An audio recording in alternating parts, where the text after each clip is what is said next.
облусунун Кан шаарынын аймагында аялы күйөөсүн өлтүрүп, кылмышты жашыруу максатында денени Чоң Чүй каналына таштаган. Маалыматка ылайык, өзгөчө кырдаалдар министрлигинин кызматкерлери Ысык Ата райондук милициянын нөөмөт бөлүмүнө Кан шаарында Чоң Чүй каналынан 50-55 жаштагы эркек кишинин жансыз денеси табылгандыгы тууралуу билдирген. Жерине келген милиция кызматкерлери маркумдун өздүгүн такташкан. Ал Дмитриевка айылынын 52 жаштагы тургуну болуп чыккан. Аталган факт кылмыштар жана жоруктардын бирдиктүү реестерине катталып, учурда бардык тиешелүү экспертизалар жүрүүдө. Бул кылмышка шектүү катары 44 жаштагы маркумдун жубайы кармалган. Алдын ала маалымат боюнча кылмыш жубайлардын ортосундагы чыр чатактан улам жасалган. Bir gün içinde өлкө боюнча 16 өрт кырсыгы катталган. Бул тууралуу өзгөчө кырдаалдар министрлигинин басма сөз кызматы билдирди. Шопоков шаарында Октябрь көчөсү номер 10 дарегинде орун алган ашкананын 100 чарчы метр чатыры толук күйгөн. Өрттүн келип чыгуу себеби такталууда. Кара Суу районундагы Каратай айылында Абдуллаев көчөсүндөгү бир сарайдын 84 чарчы метр чатыры, 60 түк чөп жана 100 түк пахта сабагы күйгөн. Өрт балдардын от менен ойногонунан келип чыккан. Ошондой эле Кочкарата шаарындагы Мурадиана көчөсү номер 19 дарегинде тиш дарылоочу мекеменин 250 чарчы метр чатыры, ичиндеги эмеректери күйгөн. Өрттүн келип чыгуу себеби такталууда. Түркиянын Трабзон шаарында атайын операциянын жыйынтыгында полиция кызматкерлери сойку болуп иштеген 28 чет элдик жаранды кармаган. Бул тууралуу Хаберлер.ком агенттиги жазып чыкты. Маалыматка ылайык, кармалгандардын арасында Кыргызстан, Россия, Азербайжан жана Өзбекстандын жарандары болгон. Полициялардын камакка алып, учурда сотко чейинки териштирүү жүрүүдө.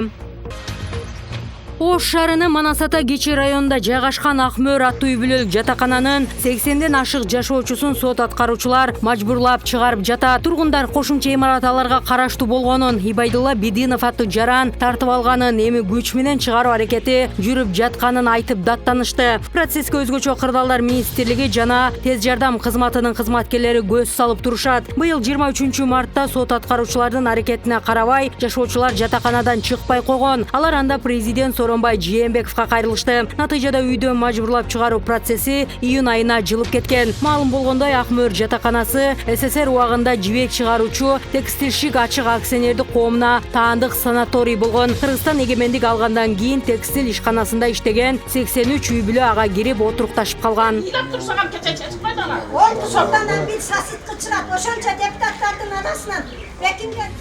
Бишкек шаарындагы Ленин райондук акимияты Ош базарынын айланасындагы башаламан коюлган соода күркөлөрүнөн тазалоо иш-чарасын өткөрүп жатат. Аталган мекемеден кабарлашкандай, алар милиция кызматкерлери менен чогуу жаңы кодекстерге ылайык эреже бузгандарга 3000 сомдон айып пул салууда. 20-июндагы иш-чара учурунда базардын жанындагы жолго чыгып алган сатуучулардын бири менен акимияттын кызматкерлеринин ортосунда талаш тартыш орун алды. Соодагерлердин бири жанында паспорту болбогондуктан протокол толтурууга макул болгон эмес. Кызматкер товар салынган арабаны алып кетүүгө аракет кылган учурда анын ээси каршылык көрсөтүп, талаш тартыш орун алды. Бишкектеги Ош базары былтыр 3-4 жолу өрттөнгөн. Андан жабыркагандар базарды көчүрүү максатында атайлап өрттөлүшү мүмкүн деген божомолдорун айтышкан. Ички иштер министрлиги да Ош базарындагы өрткө байланыштуу бир нече версия каралып жатканын, анын ичинде атайлап өрт коюлушу мүмкүн деген шек да бар экенин маалымдаган. Контейнерлер күйүп кеткендиктен ондогон сатуучуларга жолго чыгып соода жүргүзүүгө уруксат берилип турган эле.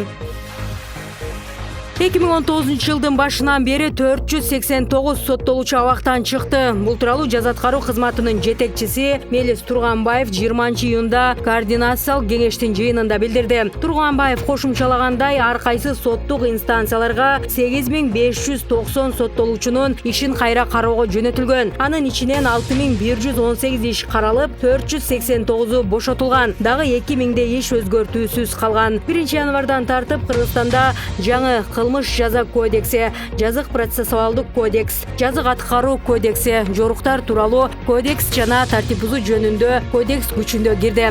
Андан тышкары пробация жөнүндө жана мунапыс жөнүндө мыйзамдар иштеп жатат. Буга байланыштуу абактарда жазасын өтөп жаткан 9500дөн ашуун адамдын иши сотто кайра каралып, 400дөн ашык адам абактан чыгары кабарланган.